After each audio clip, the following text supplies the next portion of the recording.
All right, thanks so much, Elizabeth. And now we're going to be talking about skincare. Okay, it's the winter time. We all try to protect our skin from the harmful sun rays. Usually we think more about that during the summer. But what about the winter? It's important to protect your skin then too. We have Dr.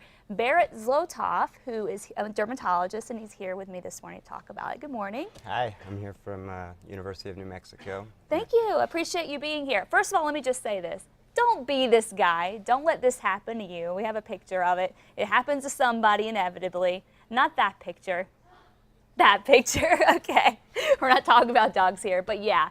You can still get sunburn in the wintertime. You can. Tell me a little bit about why it's so important to apply the SPF even in the wintertime, especially here in New Mexico. So people think that the sun's not as strong in the winter, but if it bounces off the snow, and in New Mexico in particular, we're at a mile high, there is plenty of sunlight. That's right. I mean, when the air is a lot thinner up here, so Yes. that means the more the UV rays can get in. So even whenever the angle of the sun may not be as great and the sun may not be as strong, you could still get sunburned just as easily. Yeah. Right? So you want to be wearing at least an SPF of about 45, something that covers UVA and UVB. Okay. A lot of sunscreens in the past just covered UVB, but now they're more broad spectrum, and that's what you want. So you want protection from both. 45, that sounds kind of high, but 45 even in the wintertime. That's what you're suggesting, recommending for here.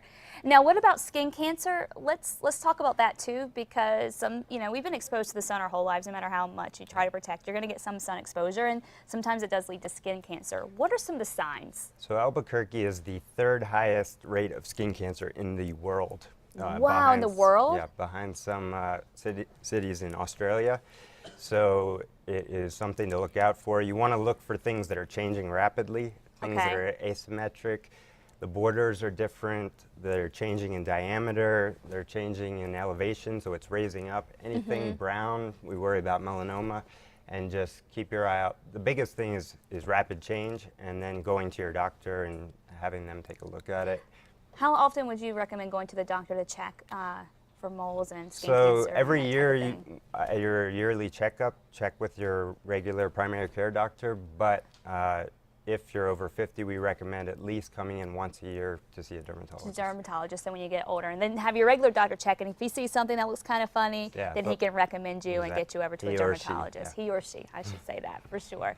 Okay, what about real quick, a good moisturizer for the wintertime? We're in the desert, we're starving for moisture, especially in the winter. So I mean, I don't want to give any particular brands, but the big thing in New Mexico is we're in the desert, so you want to put on a cream, not a lotion. So lotions have a little bit of alcohol in them. They can be a little drying. So in New Mexico, you want to use a heavy cream, and you want to use it after the shower while your skin's still wet. Traps the moisture in and keeps it in there for the whole day. Okay, fantastic. Thank you so much for all the tips. I really appreciate having you come on this morning. And of course, we have all the information if you missed part of the segment. And if you want to hook up with Dr. Zlotoff, we'll have all that info on our website, casa.com. Just click on CASA blog. And of course,